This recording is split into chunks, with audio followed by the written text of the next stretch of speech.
Hi everyone, welcome to Class 8 of the After Effects for Broadcast Design course on FX PhD. This is Tim Clapham here. Okay, so this class is the first of three classes that are going to be the last three classes of this term. What we're going to do is we're going to have a look at a little bit of 3D, and then we're going to take that into After Effects and see how we can enhance it and add in some After Effects 3D layers, match it in with the 3D renders that we have. We're going to go through a few different transitions from 3D renders into After Effects and then back into a 3D camera move at the end. So rather than come up with some fictitious TV program, promo or anything like that, what I thought we'd do is just create animation for animation's sake. I thought I'd base it around a logo, and we could kind of look at different ways of making that logo and how we can transition between them. So let's have a look in Illustrator at the logos that we come up with. So I decided to call the logo No Logo. This is one of the designs. These are just some sketches, kind of looking at different things we could do with it. For this example, in the end, I didn't go this route. I'll show you the result I came up with at the end.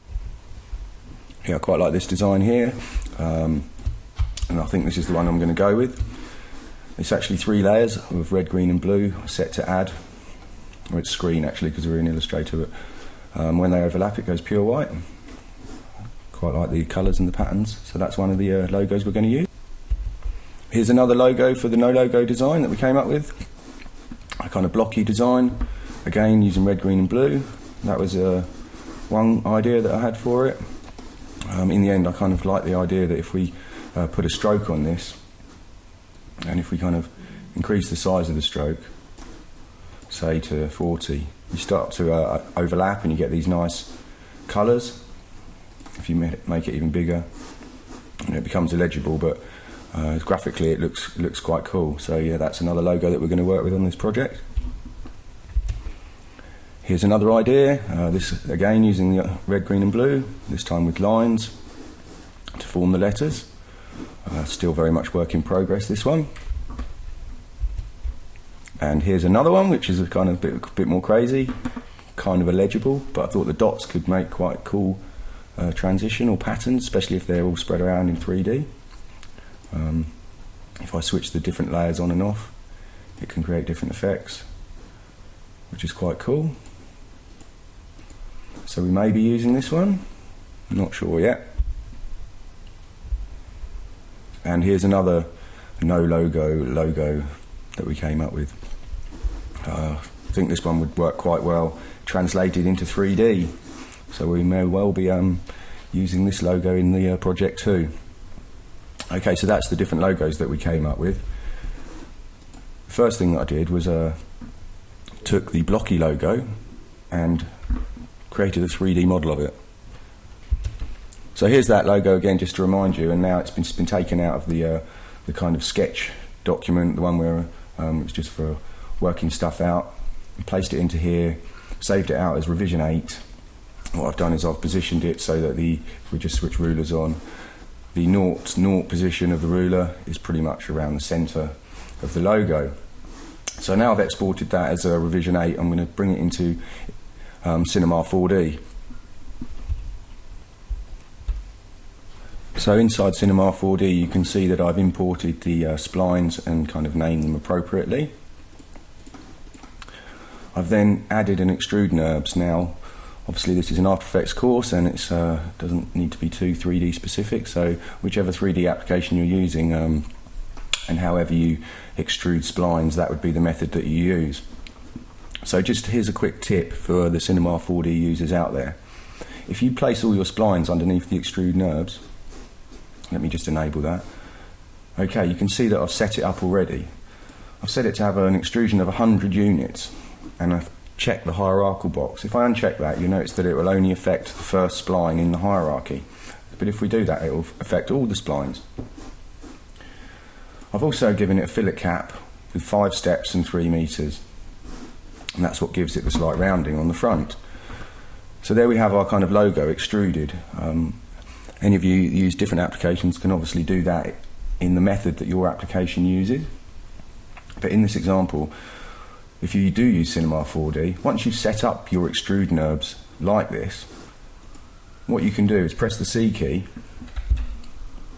Now, if we unfold this, you'll see that we now have a separate extrude NURBS object for each spline.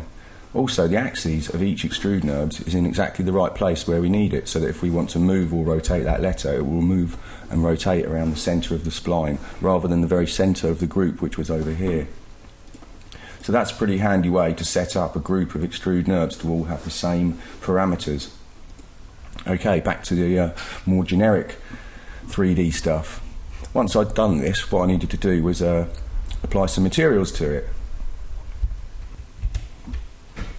So the type of material I used, I decided to kind of create a sort of glassy material. So here are the 3 glassy materials that I created at the bottom. I'm not going to go through exactly the parameters for each of them, but suffice to say, if we go to like the reflection channel, you can see that it's kind of bright red for the red glass. I then applied these to each letter, so that we've got our red, green and blue letters. And there it is. So the next thing I needed to do was add in a camera, which you can see here, and animate the camera. For the camera animation, I used a technique that can easily be translated and used in After Effects. What I've essentially done, if we just scrub through, let's just go to a custom camera view. You can see the camera zooms back through the letters, and at this point here, it kind of arcs round till it's in front, then finally it zooms in. Let's have a look at that from the top view. Okay, so you can see it pulls back, and then at this point here it swivels round, and then it zooms in. So there's only kind of 2 animated parameters to do this. The first thing that I've done is I've created a null object, and I've placed that at the very centre of the scene in the middle of the letters. I've then made the camera a child of it. So if you're going to do this in After Effects for your AE camera, you'd essentially make the camera a child by parenting it to the null object. Now on the camera, I've then animated the Z depth. So as we scrub through, you can see the camera moves back. You can see the dot there where the key is. At that point in time, I've then animated the heading of the null, as you can see here. And you can see from the F-curve down here that it gradually eases in and then comes round. So as that rotates, obviously the camera follows the same rotation path. But at the same time, the camera is still pulling backwards. Creates a nice, simple, smooth move. So if we go back to our main view and just enable the camera, and I'll just scrub through so you can see what happens. So it zooms through the insides of the letters and then comes round so we can see the logo, and then it zooms in, ready for a transition at that point. The reason I did it like this is if you have a look, I'll just render a frame of this for you. There we go, that's a frame rendered. Quite like all the internal reflections and stuff like that. Thought it'd look quite nice. So to get full control over that on the output, what I did was I set up a multipass render. I'm going to have a quick look at the render settings in here. So I've output it at 1024x576, which is PAL square pixel widescreen, all frames. I've output the main render with a straight alpha channel, and then in the multipass settings I've enabled a diffuse, a specular and reflection pass. I've also output those as QuickTime movies, so we should have a separate movie for each one.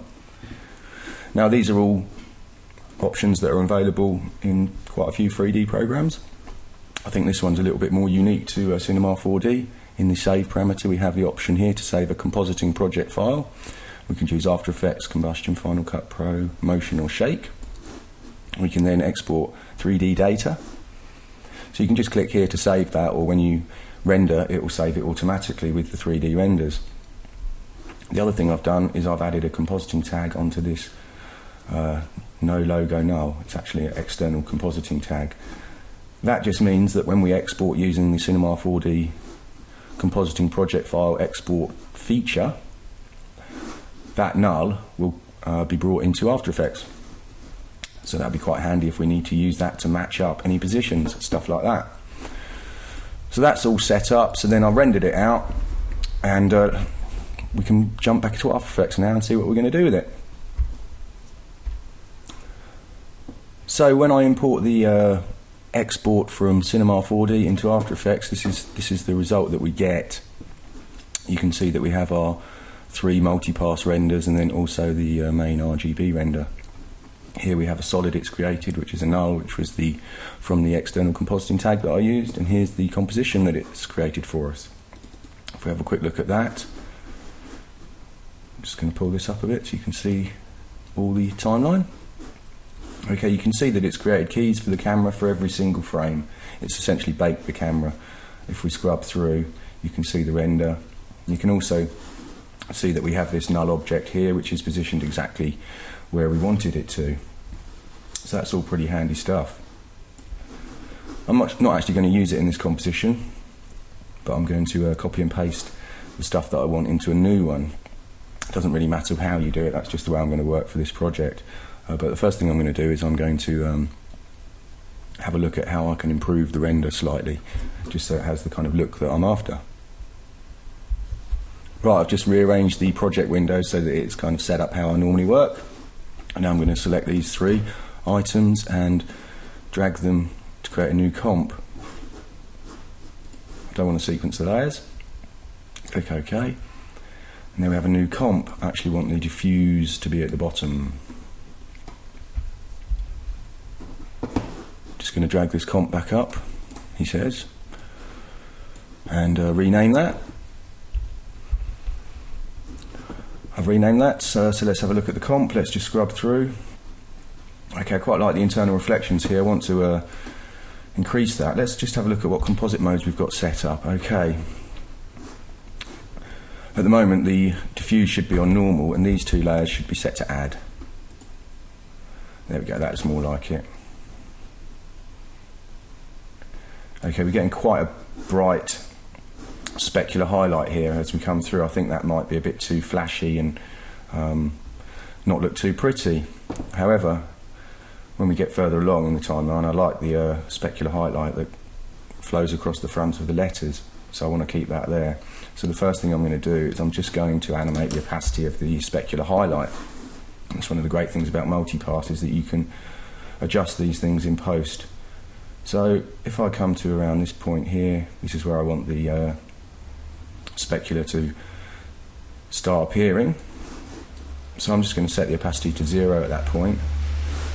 I'm just going to jump forward kind of 10 frames and set the opacity to be 100. And I'm going to ease into that key. So now, as we travel through the beginning, we don't get the bright flashing over here, but then when we come around here, we've still got our specular highlight where we need it.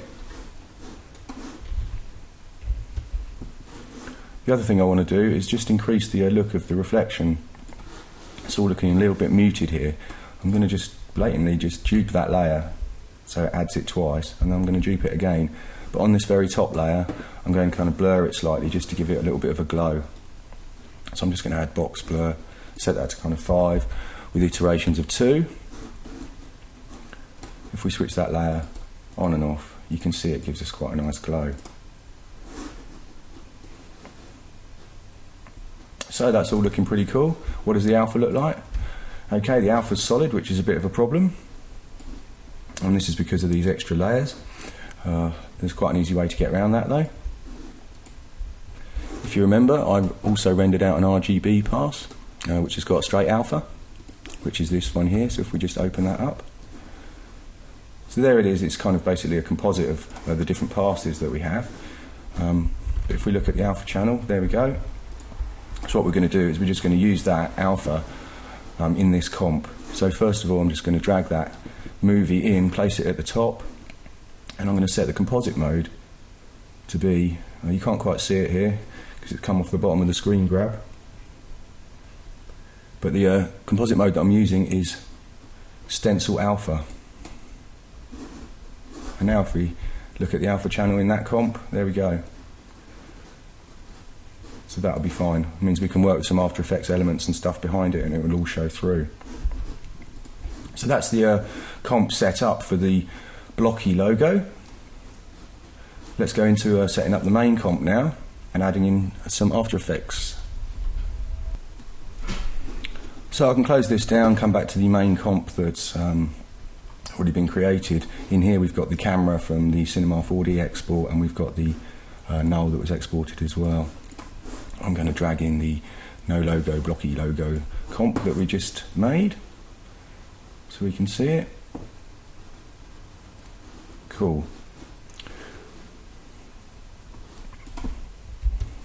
Now, if you remember from the very beginning of the class, I showed you some logos in Illustrator. Let's just go back to that. So this is the logo that we're working with at the moment. And what I was doing is I was animating the stroke of it so that it became bigger and all the colours and etc. overlapped. So that's what I want to reproduce in After Effects. Now, probably the best way to do that would be to be using a shape layer. We could always do it using normal layers, adding a mask, setting the layer to the correct colour and the stroke on the mask to that colour, and then increasing the stroke. The problem with that is that it's kind of, you can't scale it up. If you want to zoom into it, you're going to have to make it huge. Also, with shape layers, they kind of don't have a boundary, so you can just keep making them bigger and bigger. So shape layers have the advantage here because A, they will continually rasterise, and B, you can kind of increase the dimension of them at will. So that's what I decided to do. So I thought, okay, I can just take these Illustrator paths and paste it into my shape layer. Or so I thought. Now there is a bit of a gotcha there, and to be honest, it got me. Now some of you may be familiar with the correct technique to do this already, and some of you may not, so I'm going to go through it anyway because it certainly caught me out. And luckily for the After Effects mail list, Trish Mayer and Todd from Adobe both came back to me with the answer. I did look in the help for it, but unfortunately it wasn't clear enough. So I'll just show you what I tried and why it went wrong, and then how to solve that problem. So the first thing I'm going to do is I'm just going to select these paths and copy them.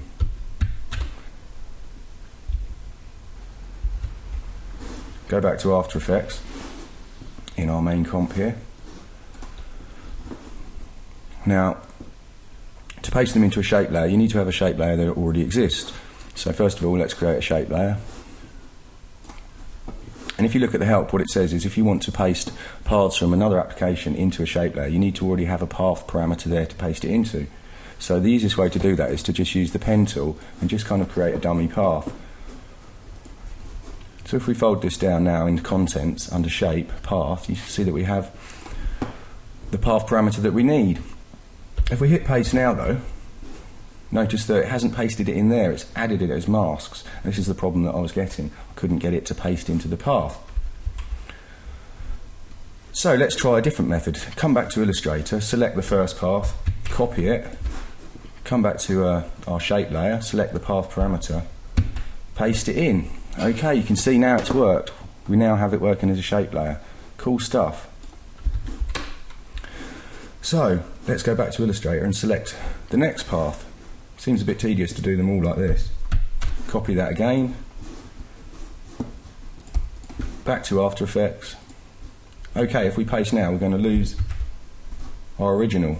So what do? We can go Apple D to duplicate that path, select the second path, paste it again. Okay. Oh. Not sure why that came up there. Just want to move it out of the way. There you go. So you can see we've now got the two paths in there. The problem is that they're all the paths are pasting in the middle. You know, we need to redo the layout essentially, which is going to be a bit tricky unless we bring in the Illustrator file and use it to line it all up. It all seems a bit too long-winded and complicated, really. Surely there must be an easier way of doing it. Well, there is. It's not the easiest workflow in the world, but it works. So the way that it works is that you have to actually have a path in your shape layer for each path that you're pasting from Illustrator. So if we just delete this path for now, select path 1, come back to Illustrator, you can see that we have 6 paths that we need to paste it into. If I select all of these and copy them, and then come back in and try and paste them into this path, it will paste them as masks as it did before. So the trick here is to create 6 path parameters or however many paths you're pasting from Illustrator. So I'm just going to go Apple D, Apple D, Apple D, Apple D, and create 6 path parameters. Unfold them all, and then shift click to select each one. Now, when I go Apple V for pasting, or Command V, you can see it hasn't added any masks. It's added all the shapes we want as paths in our shape layer. That means we can now use any of these effectors to play around with our paths. So yeah, a bit of a long-winded method, but it works. So now we've managed to do that, let's move on. So before I do anything else, I just want to check that this shape layer kind of lines up with the rest of the render, stuff like that. So the first thing I need to do is switch it to 3D. Okay, so it's disappeared. There we go, we can see that it's matching the camera move, it's just in the wrong position at the moment. So I've repositioned the shape layer. It's pretty much where the null was. I've just moved it -14 on X. Obviously the centre of the two weren't quite the same. But now that's matching up fine, so you can see we've now got the After Effects shape layer matching up perfectly with our 3D render. So what I want to do with this shape layer is duplicate it 3 times and set each one to be the red, the green and the blue from the original artwork. I've saved the swatch from Illustrator as an ASE file, and now I'm going to use the swatch you want script that I talked about, I think it was the first class. Okay, here we go, there's the little button, click here, there's the swatch that I want, boom, it was the one that was already loaded actually. I'm just going to kind of put that down there for now. Now I can click up here for the fill, and I can use this to pick the red from my swatch. Okay. The other thing I need to do is just set the stroke to be the same, so I'm just going to do the same thing here. Pick that as red, okay. I'm going to set the stroke to be 0.1, so it's hardly visible at the moment. And then we can animate it getting larger, as I demonstrated in the Illustrator file earlier on. But before I do that, I need to kind of dupe this shape layer and set up the red and the green and the blue layers. So I'm just going to do that now and then show you what I've done. Okay, I've duplicated the layer and deleted the relative paths and then renamed each layer, so you can see we have the separate components. Now I've just got to go in and just set the colour for each one of those. Okay, so I've done that, so they now have the respective fills and strokes on them. The last thing to do is just to set these layers to be in add mode. That way when they overlap we'll get the nice kind of mixing of colours for each one. Okay. Obviously the colour changes because we've got the 3D behind where it's adding on to it. Not to worry, I'm going to kind of get rid of that 3D as it comes into settle anyway. So let's just do that part, shall we? So at the 3-second mark I'm going to just set a key for the opacity of the logo pre-comp. Jump forward 10, which you can do with shift command page down, shift page down even. And at this point I'm just going to set the opacity to be 0. Let's select both keys by clicking the word, press F9 to easy ease those, and then Alt square right bracket to trim that layer to that point. So now we're using the camera that we exported from the 3D program, but that's purely After Effects layers now. There's no 3D involved at all here, and then back here that's where our 3D render is. So the next thing I want to do is bring in the After Effects shape layers. I don't want them visible right from the beginning here. I want them to appear as the logo turns around and settles into its kind of fully visible position. If I scrub back and stop at a point kind of here, I think is where I want the shape layer to start fading up. So I'm just going to select these 3 layers Alt left square bracket to trim them to there. I've selected them all there, excuse me. If I select the 3 shape layers, Alt square bracket to trim them there, press T for opacity, and I'm going to set that to 0. You can press Alt T to add a key, and then I'm going to jump to the 3-second time, and I'm going to set the opacity to be 100 with an ease in onto that. So now these shape layers fade up as the logo turns in, and as they become fully opaque, the 3D behind disappears. The next thing I'm going to do is add another shape layer. I could have, or should I say, I should have kept the original shape layer and duplicated it, because I need all the paths on this one. So what I'm going to do is I'm going to just duplicate the top one, rename this line. Okay, and then if we fold down to see the contents of the other shape layers, first of all,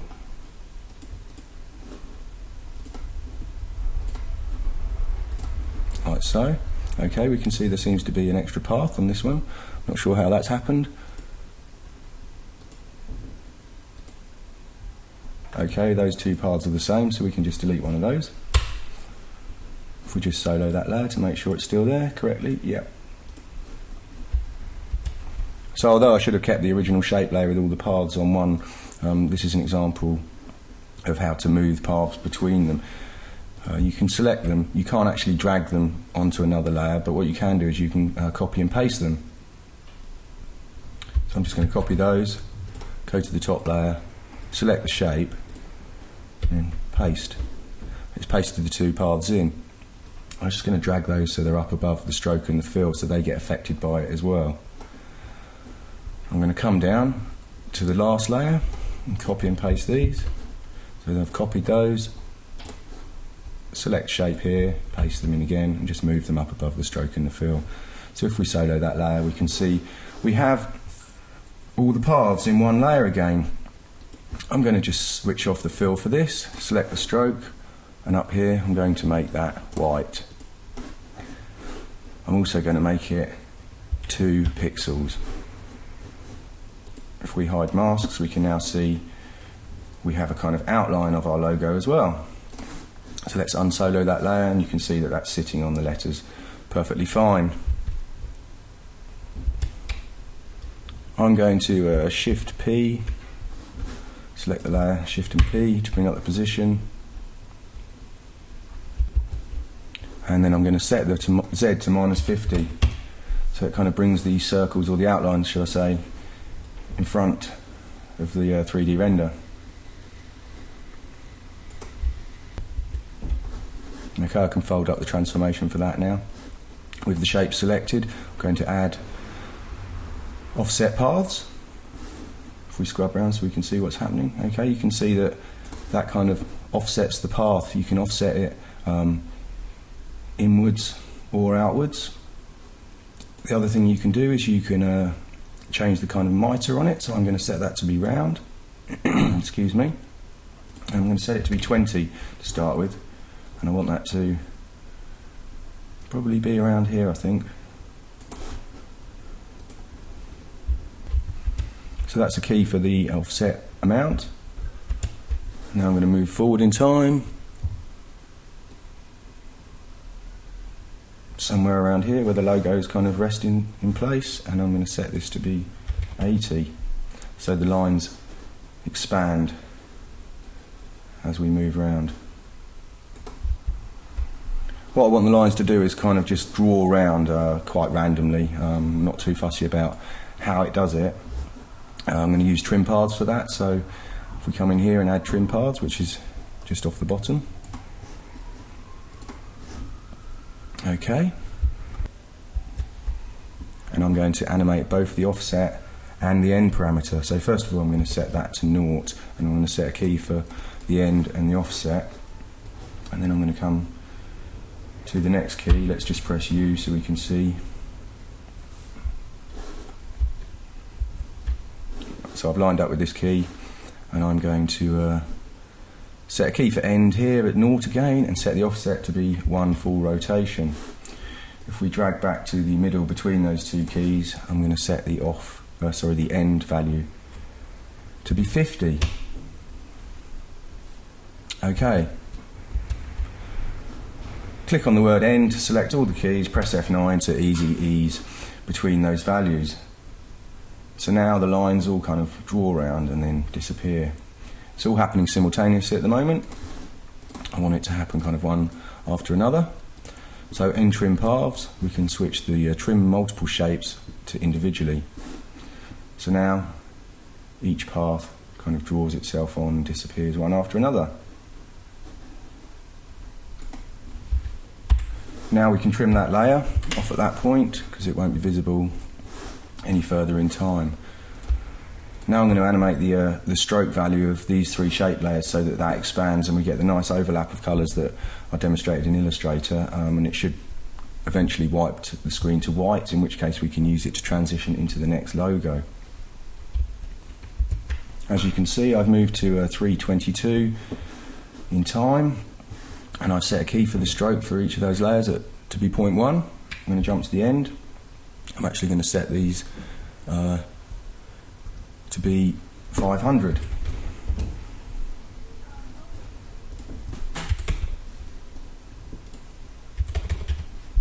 Okay, so the whole screen's gone white, which was the desired effect. So let's just kind of slowly scrub backwards. Okay, we've got some problems occurring here and here. That's because I haven't set the mitre correctly for the stroke, so I need to just go in and set that. I've folded out the contents of the layer. If we come down to the stroke parameter, here we have the option line join. If we switch that to round join, you get a much nicer rounded stroke. So I just need to do that for each of my shape layers. Now as we scrub through, it ends on white. Okay, that's all looking good so far. Just fold those up. Right, I'm just going to jump back to a point in time slightly earlier, somewhere around here, and I'm going to add a kind of trail effect to the shape layers. And what I'm going to do is I'm going to use the echo effect. So if you select the first layer, choose effect, time, echo.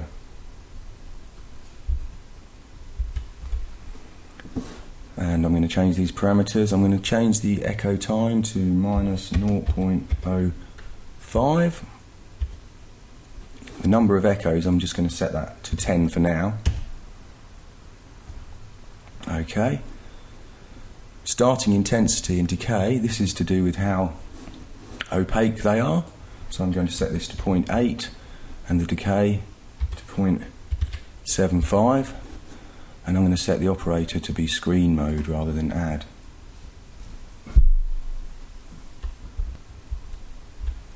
Now I'm going to just select this effect and copy it, paste it onto the other two shape layers. So we're getting quite a nice kind of echoey trail effect going on. What I want to do is I want to animate the number of echoes so that it starts off low and gradually increases. I'm just going to do that on one layer and then link the other two using expressions. I think that's the easiest way, because then if I need to change it, I can always come back and just adjust the one layer and all the others will follow suit. So if you select the layers and press UU, okay, I don't need to see the contents, I just want to see the effects. I'm just going to fold that up for now. Okay. Press F2 to deselect. I'm going to tilde to see all the timeline for the moment. So if I animate the shape layer red and then link the parameters from the other two. So first of all, let's alt click number of echoes on here. We drag this down to number of echoes on red, and we do the same for the blue layer. Okay. So select the red layer, press I for in point, let's set the number of echoes to 0, add a key,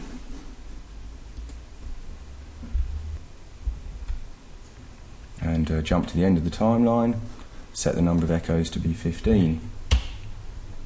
As you can see, the other parameters here are following suit because of the expression.